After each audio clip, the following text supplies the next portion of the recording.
guys, Candida here, and I love the scent of the pineapple mango gentle foaming hand soap. I think that it smells good, and so I like to keep this on my sink. I keep it in the kitchen, I have one in the bathroom, and so it's just one of those soaps that has a nice clean scent. What I like about the foaming soap is that when you push it out, it foams, and so I am able to see how much soap I'm getting.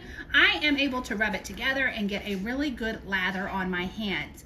And so not only does it give me a good lather, but it is infused with essential oils, and so it helps keep my hands not only clean but nice and soft. So you can see here it's got a good lather. With just one pump, I am able to really work my hands, and so I can rub it all over the front and the back. You can see here how it begins to clear up, and my hands have that oil feeling.